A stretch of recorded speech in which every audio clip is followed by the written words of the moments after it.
इसलिए मैं यहाँ अपने अच्छे दोस्त एरिक आयरलैंड के साथ हूँ। स्वागत है। इस बातचीत के लिए धन्यवाद। मुझे अपने पास रखने के लिए धन्यवाद। तो हम आज सुबह नायक की यात्रा और समूहों के साथ आपके द्वारा किए जाने वाले काम के बारे में कुछ बात कर रहे थे। उसी तर्ज पर। और मैंने आपसे यह पूछने के बारे में सोचा। मेरे पास ऐसे लोगों की अच्छी संख्या है जो मेरे वीडियो पर टिप्पणी करते हैं या मुझसे संपर्क करते हैं। अक्सर युवा लोग जो महसूस करते हैं वास्तव में जीवन में कोई दिशा नहीं होने का एहसास होता है। लेकिन मैं इसे थोड़ा खोलना चाहता हूं। जाहिर है, अगर वे मेरे चैनल पर टिप्पणी कर रहे हैं मेरे वीडियो देख रहे हैं वगैरह, तो अक्सर उनकी वास्तविक आध्यात्मिक रुचि होती है। लेकिन मुझे ऐसा लगता है उनकी टिप्पणियों के आधार पर, और ऐसा लगता है कि वे जो मुझसे संवाद कर रहे हैं वह यह है कि उन्हें लगता है कि उनके जीवन में एक प्रकार की अंतर्निहित अस्थिरता है। शायद कुछ ऐसा जो उन्हें ऐसा महसूस कराता है जैसे उनका पारंपरिक जीवन कुछ ऐसा है जिसका उन्होंने पता नहीं लगाया है। उन्हें समझ नहीं आ रहा कि शुरुआत कैसे करें। उनके पास दिशा या प्रेरणा भी नहीं है, और उनमें वास्तव में अपनी दिशा खोजने की प्रेरणा नहीं है, और इसलिए वे एक तरह से खोया हुआ महसूस करते हैं। और यह मेरे वीडियो देखने वाले और मेरे टिप्पणीकारों का बहुमत नहीं है, लेकिन मुझे इनमें से काफी कुछ मिलता है। और अक्सर मेरी प्रवृत्ति उन्हें आध्यात्मिक तरीके से, आक्रामक तरीके से जांच जारी रखने के लिए नहीं कहती है, बल्कि अपने जीवन के अधिक पारंपरिक पहलुओं की ओर उन्मुख होने के लिए कहती है। और मुझे लगता है कि यही आपका काम आता है, और मैं आपको लोगों की अनुशंसा करने आदि का प्रयास करता हूं। लेकिन मुझे लगता है, मुझे आश्चर्य है कि इस पर आपकी क्या राय है, आपका अनुभव क्या है। और मैं जानता हूं कि आप ऐसे बहुत से लोगों से बातचीत करते हैं जो इससे गुजर रहे हैं। इस पर आपके क्या विचार हैं? ठीक है, मैं अपने अनुभव से शुरुआत करूंगा। यह वास्तव में मेरे लिए शुरू हुआ। मेरी आध्यात्मिक यात्रा 19 में शुरू हुई, जब मैं कॉलेज के अपने पहले वर्ष में ही था। मुझे नहीं पता था कि मैं अपने जीवन के साथ क्या करना चाहता हूं, और मेरी आध्यात्मिक यात्रा उस निर्णय के इर्द गिर्द एक अंत की तरह शुरू हुई। मैं बस यह आध्यात्मिक काम कर सकता हूं और इससे मुझे खुशी मिलेगी, और अगर मैं खुश हूं तो इससे कोई फर्क नहीं पड़ेगा कि मैं क्या करता हूं, और किसी तरह यह इसे हल कर देगा। और ऐसा नहीं हुआ। और मुझे लगता है कि किसी समस्या को ठीक करने के लिए आध्यात्मिक समाधान की बहुत इच्छा थी, और उस समय मैं वास्तव में यह भी नहीं समझ पाया था कि समस्या क्या थी। तो उस उम्र में मेरे लिए यह सब बहुत भ्रमित करने वाला था, और मैं इसे अब युवा लोगों के साथ बहुत अधिक देखता हूं। इससे पहले कि वे आध्यात्मिक समाधान की तलाश में उपयोग के बिंदु पर पहुंचे, वे बस एक ऐसी दिशा की तलाश कर रहे हैं जो जीवन में अर्थपूर्ण हो। और हम सभी को बहुत सारी पेशकशें दी जाती हैं, जैसे आप यह कर सकते हैं, आप वह कर सकते हैं, आप यूट्यूब स्टार बन सकते हैं, या आप डॉक्टर बन सकते हैं। मुझे लगता है कि बहुत सारे विकल्पों को लेकर सामान्य असंतोष है। हाँ। और इसलिए मैंने अपने लिए पाया कि नायक की यात्रा दोनों को मिलाने का एक तरीका थी, बाहरी दुनिया से होकर यह जानने की यात्रा कि हम अंदर कौन हैं।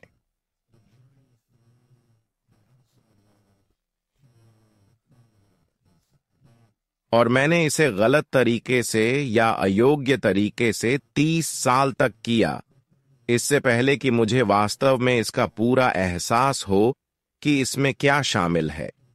मैं खुद को खुश करने के लिए खुद से बाहर दुनिया में रोमांच की तलाश कर रहा था। अगर मैं इस रास्ते पर चल सकूं कि जो हो रहा है उसके प्रति समर्पण कर दूं, तो इससे मुझे खुशी होगी। जिस भाग का मैं समर्पण नहीं कर रहा था वह मेरा भाग्य था। हाँ। यह ऐसा था, यहां एक साहसिक कार्य है, मैं इसे लेने जा रहा हूं, रोमांच मुझे खुश कर देगा। और मुझे लगता है कि विशेष रूप से बहुत से युवा अपने करियर की पसंद को इस तरह देखते हैं, जैसे कि अगर मैंने सही करियर चुना तो मैं संतुष्ट हो जाऊंगा, मैं खुश हो जाऊंगा, और फिर मैं जीवन का खेल जीत जाऊंगा। और हम इसी तरह खेलते हैं, है ना? हाँ, ये इसी तरह से काम कर सकता है। कुछ लोग, लेकिन मुझे लगता है कि यह अधिक लोगों के लिए काम नहीं कर रहा है। तो वास्तव में नायक की यात्रा हमें उन दो चीजों को संयोजित करने देती है, और इसका मुख्य जोर इस बात पर है कि जीवन में अज्ञात के माध्यम से कैसे आगे बढ़ें ताकि आपको प्रभावी ढंग से अज्ञात का एक नक्शा मिल सके। अज्ञात सामान्य है, यही तो जीवन है, और इसलिए किसी को यह बताने में सक्षम होने के लिए यह ठीक है। आपके पास सभी उत्तर होने की आवश्यकता नहीं है, आप वह कदम उठा सकते हैं और उत्तर आ जाएंगे। हाँ, मुझे वह पसंद है। मुझे केवल यह वर्णन पसंद है कि अज्ञात का एक प्रकार का मानचित्र है।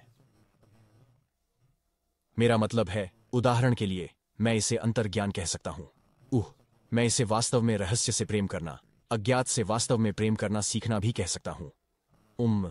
बजाय इसके कि, जैसा कि आपने उल्लेख किया है, अपने जीवन को कुछ ऐसा बनाने की कोशिश करें जैसा कि आप सोचते हैं कि अन्य लोग सोचते हैं कि जीवन कैसा दिखना चाहिए, या जैसा कि आपने सुना है, सभी स्रोतों, मीडिया, आपके माता पिता, सभी के माध्यम से ये अलग अलग चीजें, बल्कि वास्तव में इस बात पर भरोसा करना कि जीवन का यह गहरा और वास्तव में अद्भुत अज्ञात पहलू है, लेकिन जीवन की कहानी भी नहीं, या न केवल जीवन की कथा, बल्कि वास्तव में इस क्षण की भी।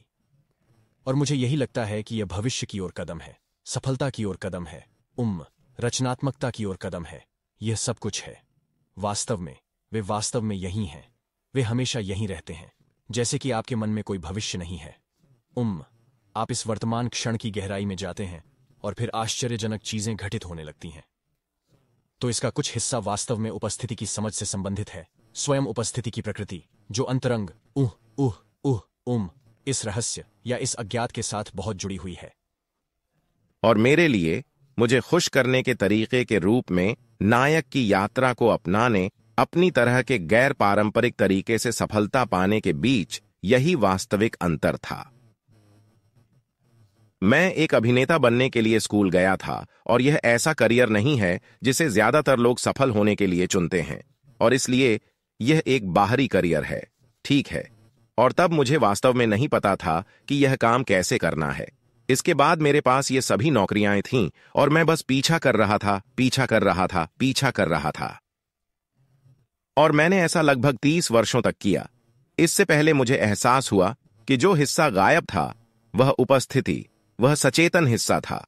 और इस तरह मैं एक माइंडफुलनेस शिक्षक बन गया।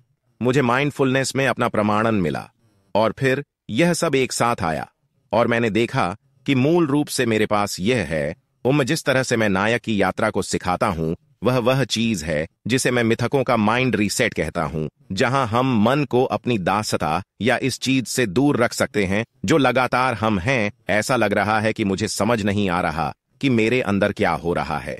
मन जैसे हमारे विरुद्ध काम कर रहा हो, ऐसा लगता है जैसे यह हमारे खिलाफ काम कर रहा है। और हम इसे एक तरह से हम जो हैं उसके अनुरूप ला सकते हैं, ताकि यह हमसे अलग ना हो। यह सिर्फ हम कौन हैं इसका एक हिस्सा है, और इसलिए इसकी शुरुआत माइंडफुल से होती है। यह मिथक है, यह एक संक्षिप्त शब्द है ना। माइंडफुलनेस उसका पहला स्तंभ है, और वह इस प्रश्न को देख रहा है कि मैं कौन हूं। तो नायक की यात्रा की शुरुआत साधारण दुनिया में एक साधारण व्यक्ति से होती है, और आपको विशेष होने की जरूरत नहीं है, आपको कुछ अलग करने की जरूरत नहीं है, आपको कहीं अलग होने की जरूरत नहीं है। आपके नायक की यात्रा वहीं से शुरू होती है जहां आप हैं, क्योंकि आप सचेतन हैं। और नायक की यात्रा का पहला कदम झात से अज्ञात की ओर है, और वह फलदायक है। हां, यह मिथकों का दूसरा स्तंभ है। जब हम जीवन हमें जो दे रहे हैं उसके प्रति समर्पण कर सकें, तो मन पुनः स्थापित हो जाता है, और अक्सर वह समर्पण किसी ऐसी चीज के प्रति समर्पण बन जाता है जो आप नहीं चाहते, कुछ ऐसा जो एक दुख या हानि है। लेकिन हीरो की यात्रा लॉटरी जीतने से शुरू नहीं होती। आमतौर पर इसकी शुरुआत किसी महत्वपूर्ण चीज को खोने से होती है। हाँ, बिल्कुल। तो हम वह कदम उठाते हैं, यह अज्ञात की ओर पहला कदम है। और नायक की यात्रा का दूसरा हिस्सा कॉल को अस्वीकार करना है, जहां हम किनारे पर बैठते हैं, और कुछ लोग सामान्य दुनिया को कभी नहीं छोड़ते हैं। मैं आपसे इसके बारे में पूछना चाहता हूं, क्योंकि मुझे लगता है कि जब आपने झुकने की बात कही तो मैं उस शब्द के बारे में सोच रहा हूं जिसका मैं अधिक बार उपयोग कर सकता हूं। हालांकि मेरा मानना है कि उनका समतुल्य वास्तव में समर्पण है, लेकिन यह अक्सर त्रासदी, अप्रत्याशित हानि के रूप में सामने आता है। चीजें उस तरह नहीं चल रही हैं जैसा आपने सोचा था। बस जीवन में एक विशाल पैटर्न रीसेट हो गया, और जीवन ऐसा करने से है, और हम सभी इससे गुजरते हैं, या हम सभी के पास वे हैं। मैं उन्हें केवल अवसर कहूंगा। मैं वास्तव में सोचता हूं कि यही वह जगह है जहां कई बार लोग भ्रमित हो जाते हैं। मतलब इसे एक अवसर के रूप में देखने के बजाय आप कौन हैं इसके बारे में गहराई से देखने का एक तरीका। इससे पहले चरण से जोड़ने के लिए जिस पर आप चर्चा कर रहे थे, यह और अधिक ऐसा है जैसे यह लगभग अलगाव की तरह पैदा कर सकता है, या जैसा मैं बस यही चाहता हूं, वापस जीवन से बाहर। मैं बस एक सुरक्षित जगह पर जाना चाहता हूं, लेकिन एक तरह से सुरक्षित जो सुन्न करने जैसा है। और मुझे लगता है कि मैं पूछ सकता हूं कि आपके पास किसी ऐसे व्यक्ति के लिए किस तरह के संकेत हैं जो किसी त्रासदी से गुजर रहा है या किसी त्रासदी से गुजर रहा है, और ऐसा लगता है जीवन वैसा नहीं है जैसा मैंने सोचा था। जिस चीज पर मैंने भरोसा किया था वह इस समय लगभग खत्म हो चुकी है। मैं नहीं जानता कि खुद को कैसे उन्मुख किया जाए, लेकिन वे कैसे खुद को रहस्य की ओर, समर्पण की ओर उन्मुख कर सकते हैं और इसे पहचान संरचना में गहराई से खोदने के अवसर के रूप में देख सकते हैं। हाँ, बढ़िया सवाल है। मैं झुकने को मांसपेशियों को विकसित करने के एक तरीके के रूप में देखता हूं जो आपको जीवन मांगने पर आत्मसमर्पण करने की अनुमति देता है। मेरे लिए, वैसे भी मेरे जीवन के बड़े हिस्से, मैं इतनी बुरी तरह से आत्मसमर्पण करना चाहता था और वह चाह रहा था समर्पण को होने से रोक दिया। और इसलिए झुकने के पीछे विचार यह है कि यह एक ऐसा तरीका है जिससे हम सचेत रूप से कह सकते हैं, ठीक है, मैं लड़ने नहीं जा रहा हूं। हाँ, मैं बिल्कुल नहीं लड़ूंगा।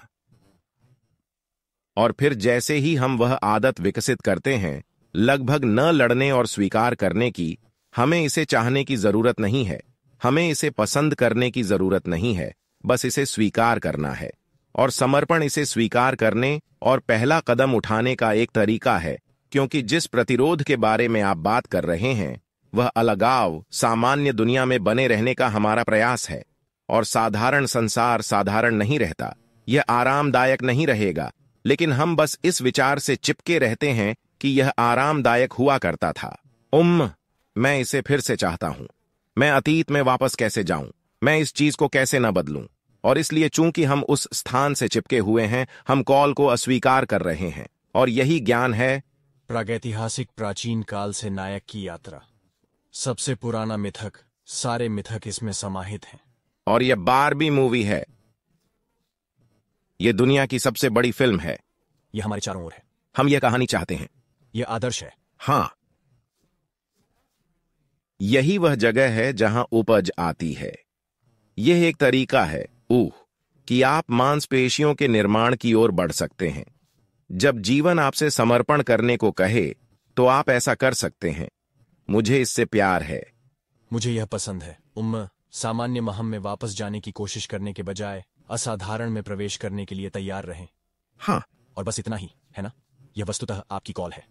समर्पण के विक्षण, समर्पण के विक्षण या समर्पण के लिए बुलाए जाने के विक्षण, वास्तव में यह एक विकल्प है। यह ऐसा है जैसे, क्या मैं एक सुरक्षित स्थान पर रहने जा रहा हूं, या क्या मैं बस यह देखने जा रहा हूं। और मुझे अच्छा लगा कि आपने इसे असाधारण कैसे कहा, क्योंकि यह वास्तव में है। यह सिर्फ अज्ञात नहीं है, यह असाधारण है। तो हमने एम और वाई को कवर कर लिया है, तो चलिए इसे स्थगित कर देते हैं और बाकी चरणों को अगली बातचीत में कवर करते हैं। जरूर। आपका बहुत बहुत धन्यवाद। मैं वास्तव में सराहना करता हूं कि यह एक सचमुच मजेदार। बिल्कुल ठीक, धन्यवाद।